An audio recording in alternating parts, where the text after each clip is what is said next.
بسم اللہ الرحمن الرحیم الحمد للہ رب العالمین والصلاة والسلام علی سید رسول خاتم انبیاء المرسلین عن عائشة رضی اللہ تعالی عنہ قالت قدیم زید بن حارثة المدینة ورسول اللہ صلی اللہ علیہ وسلم فی بیت فأتاہ فقرع الباب فقام الیہ رسول اللہ صلی اللہ علیہ وسلم یجر ثوبہ فآنقہ وقبلہ رواہ ترمذی۔ ام المومنین حضرت سید عائشہ صدیقہ رضی اللہ عنہ فرماتی ہیں کہ حضرت زید بن حارثہ رضی اللہ تعالیٰ مدینہ منورہ آئے اور اس وقت جناب نبی کریم صلی اللہ علیہ وسلم میرے گھر میں تشریف فرما تھے۔ آپ صلی اللہ علیہ وسلم سے ملاقات کے لیے آئے تو دروازہ کھٹکھٹایا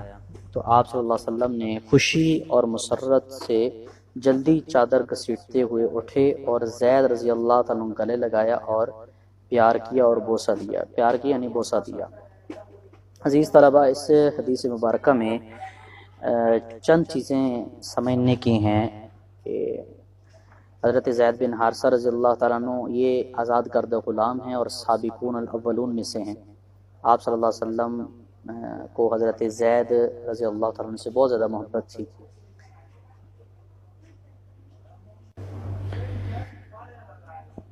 یہی ایک صحابی ہیں جن کا نام قرآن مجید میں آتا ہے اور انہیں زید رضی اللہ تعالیٰ عنہ کے صاحبزادے حضرت اسامہ رضی اللہ تعالیٰ عنہ کے متعلق فرمایا کہ من احبنی فلیحب اسامہ، جو میرے ساتھ محبت رکھتا ہے اسے چاہیے کہ اسامہ رضی اللہ تعالیٰ عنہ کے ساتھ بھی محبت رکھے۔ یہ واقعہ حضرت زید رضی اللہ تعالیٰ عنہ کا ایک سفر سے واپسی کا ہے کہ آپ واپس آئے تو سب سے پہلے آپ صلی اللہ علیہ وسلم کے خدمت میں حاضری دی۔ اس میں واقعے کی طرف ہم نہیں جاتے کون سا واقعہ تھا، اس میں جو حدیث میں ہمارے لیے ضروری چیز ہے جس کی تعلیم آپ صلی اللہ علیہ وسلم ہمیں دینا چاہ رہے ہیں وہ یہ ہے کہ جب کوئی مہمان آئے تو اس کے لیے ادب اور کا تقاضا یہ ہے اور اخلاقی تقاضا یہ ہے کہ خود بندہ اٹھ کر جائے اور مہمان کو پیار اور محبت کے ساتھ اپنے گھر کے اندر لائے، جیسا کہ آپ صلی اللہ علیہ وسلم کو مہمان کے آنے کی خوشی تھی۔ ٹھیک ہے، یہ ہمیں تعلیم دی جا رہی ہے۔ حضرت اسامہ رضی اللہ تعالیٰ عنہ کو کسی جنگ سے واپس آ رہے تھے تو آپ صلی اللہ علیہ وسلم سے سب سے پہلے ملاقات کی۔ آپ صلی اللہ علیہ وسلم کو حضرت زید سے بڑی محبت تھی، اسی محبت کی وجہ سے بھی تھا اور اس امت کو تعلیم دینا بھی تھی کہ جب کوئی آپ کا عزیز رشتہ دار، آپ کا چاہنے والا یا آپ اس کو چاہنے والے ہیں، جب آپ کے گھر میں آئے بطور مہمان تو اس کو خوشی، پیار، محبت کے ساتھ اس سے ملیں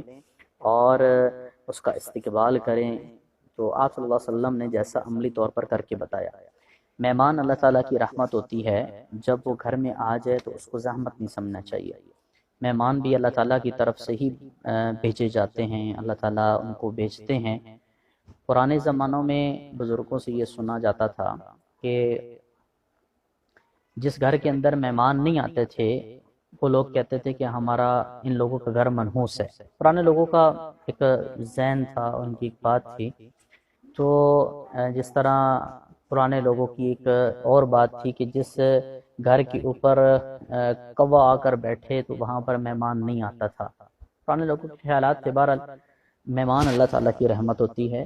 جب مہمان آ جائے تو وہ 3 دن تک آپ کا مہمان ہے، اس کی خوب مہمان نوازی کریں، اس کو اللہ تعالیٰ کی رحمت سمجھتے ہوئے۔